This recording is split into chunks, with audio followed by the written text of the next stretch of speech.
Subscribe to my channel and hit the bell icon so you never miss any video from my channel.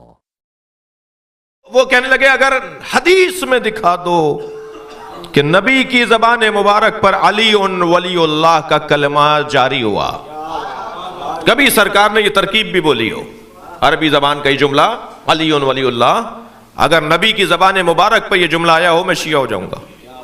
تو ہمارے ایک عالم دین نے جناب عبداللہ جروار صاحب نے، ابھی زندہ ہیں، بزرگ ہیں، انہوں نے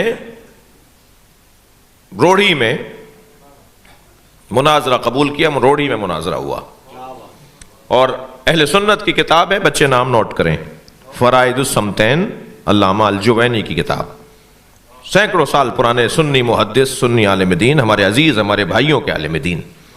سنی ہمارے بھائی نہیں ہیں، سنی ہماری جان ہے۔ آیت اللہ سیستانی فرماتے ہیں سنیوں کو بھائی نہیں بولو، سنیوں کو اپنی جان بولو۔ صلوات پڑھ لیں ذرا محمد و آل محمد پر۔ اللہ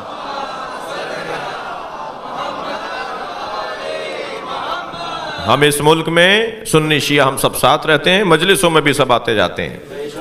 اس وقت بھی مجھے معلوم ہے کہ ایک تعداد اہل سنت کی مجلس میں آئی ہوئی ہے، اور ہم یہ شیعوں کی ملکیت تو نہیں ہے کہ شیعہ کے علاوہ کوئی اور نہیں آئے گا۔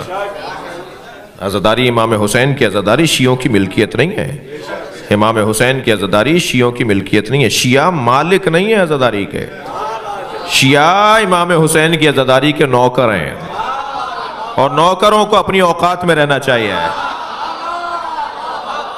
مالک کے مہمانوں کا خیال کرنا چاہیے۔ جو بھی فرش عزائے حسین پہ آ کے بیٹھا ہے وہ امام حسین کا مہمان ہے، اور مہمان کا خیال رکھنا میزبان کے نوکروں کا کام ہے۔ تو ہمارا کام ہے کوئی سنی آ کے بیٹھے اس کا زیادہ خیال کیجئے گا۔ ایک جوان ہے، وہ تشیع کی طرف راغب ہو رہا ہے، سمجھ رہا ہے، پڑھ رہا ہے، نام بھی اس کا ابو ہریرہ ہے، جی وہ آتا ہے بابل میں، تم جانتے ہو۔ تو وہ کہنے لگا کہ میں پچھلے سال مشی میں گیا، مشی اور مشی یہ لفظ صحیح کیجئے، مشی لفظ ہے، صلوات پڑھیں ذرا محمد پر۔ اللہم صلی علی۔ تو وہ کہنے لگا کہ میں مشی میں اپنے شیعہ دوستوں کے ساتھ جا رہا تھا، تو ایک جگہ ایک شوارما تقسیم ہو رہا تھا، اور ایک لبنانی جو ہے وہ بانٹ رہا تھا تبرک، جگہ جگہ تبرک تقسیم ہو رہا ہوتا ہے، آپ گئے ہیں۔ تو کہنے لگا میرا دل کر رہا تھا یہ کھاؤں، مگر رش اتنا تھا کہ میرا مجال ہی نہیں تھی، کہ اور ہمیں آگے بھی بڑھنا تھا، ہمارا قافلہ، ہمارا گروپ آگے نکل جاتا۔ تو میں نے اپنے دوست سے کہا کہ کیا کروں، یہ تو مجھے نہیں مل سکے گا، یہاں تو بڑا رش ہے۔ تو کہنے لگا میرے دوست نے مجھے کہا کہ دور سے کھڑے ہو کے کہا انا سنی۔ پہلے تو اس نے کہا بھائی کیوں، مجھے کیا، کہنے نہیں کچھ نہیں ہوگا، تم کر کے دیکھو۔ کہنے لگا دور سے ہی اس نے آواز دے کر کہا، وہ کہتا ہے میں نے آواز دے کر کہا انا سنی۔ تو وہ جو لبنانی جو بانٹ رہا تھا تبرک، وہ کہنے لگا وہ اس تخت پہ کھڑا ہوتا ہے کسی چبوترے پہ، کسی بلند جگہ پہ، وہاں سے وہ اتر کر آیا اور کہا پہلے تمہیں دوں گا۔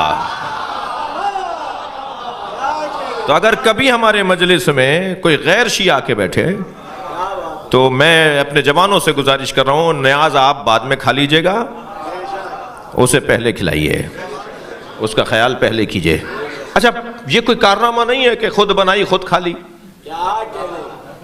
کارنامہ تو یہ ہے کہ آپ انہیں کھلائیں جو نہیں کھاتے۔ پڑوس میں بھی بھیجیے، امام بارگاہ کی 4-6 گلیاں جتنی بھی ہیں نا، سارے امام بارگاہ کے پڑوسی ہیں، تو نیاز بھیجیے، اگر لوٹا دیں تو ناراض نہ ہوں، دوبارہ بھیجیے گا، دوبارہ بھی لوٹا دیں تو ناراض نہ ہوں، اس لیے کہ یہ آپ کا اور اس کا مسئلہ نہیں ہے، اس کا اور حسین کا مسئلہ ہے۔ مولا خوب جانتے ہیں کہ کیسے اپنے چاہنے والوں میں اضافہ کرنا ہے۔ مجھے تو نہیں لگتا کہ تیسری دفعہ سے زیادہ مسئلہ بنے گا، اب تیسری دفعہ ان کے یہاں سے نیاز آئے گی، ہم بھی نیاز کرتے ہیں۔ اتنی سی ٹیبلٹ میرے سر کا درد دور کر دیتی ہے، حسین کی نیاز اثر نہیں کرے گی، حسین کا شربت اور شبیل اثر نہیں کرے گا۔ ان ساری چیزوں کے اثرات ہیں، یہ جو حلق سے اترتا ہے نا، پانی ہو یا شربت ہو یا لقمہ ہو، اس کے اثرات ہیں، اس کے اپنے اثرات ہیں۔ ویسے اللہ کا کام بڑا نرالا ہے، جو لوگ نیاز نظر کو نہیں مانتے، جو سبیلوں کو نہیں مانتے، جو کالے کپڑوں کو نہیں مانتے، جو قبروں پہ جانے کو نہیں مانتے، اللہ نے سب سے منوا لیا ہے۔ جو مزارات پہ جانے کو بدعت کہتے ہیں، وہ خانہ کعبہ کے ساتھ حتیم کا طواف بھی کرتے ہیں۔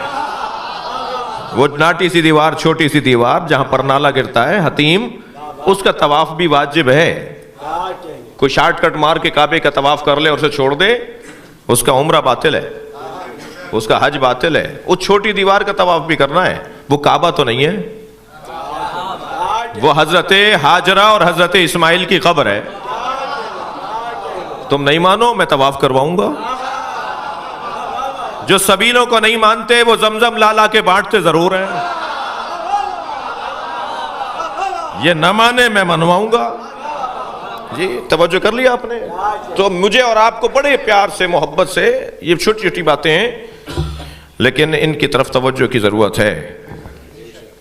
کہنے لگے جی میں شیعہ ہو جاؤں گا اگر علی ولی اللہ دکھا دیا. تو ہمارے عالم نے دکھا دیا، اور اس کتاب کے اندر لکھا ہے کہ جب نبی معراج پہ تشریف لے گئے تو جنت کے 8 دروازوں پر، دوزخ کے 7 دروازے ہیں، جنت کے 8 دروازے ہیں. اللہ نے دوزخ کا دروازہ کم رکھا ہے، وہ نہیں چاہتا کہ کوئی دوزخ میں جائے. دوزخ کا دروازہ کم رکھا ہے، جنت کو بڑا رکھا ہے. وہ جنت میں جانا دیکھنا چاہتا ہے. تو جنت کے 8 دروازوں پر لکھا ہوا ہے لا الہ الا اللہ محمد الرسول اللہ علی ولی اللہ. یہی کلمہ جو آپ پڑھتے ہیں نا. ایک سنی بھائی مجھ سے کہنے لگے، میری جان میری عزیز مجھ سے کہنے لگے کہ آپ نے کلمہ بڑھا دیا. میں نے کہا نہیں، ہم نے کلمہ بڑھایا نہیں، آپ نے گھٹا دیا. ایک کتاب تو نہیں ہے جس میں علی ولی اللہ تک کلمہ نبی نے پڑھا ہے. نبی نے پڑھ کر بتایا ہے، نبی نے بتایا ہے کہ یہ الفاظ ایسے بولو. توجہ کر رہے ہیں آپ؟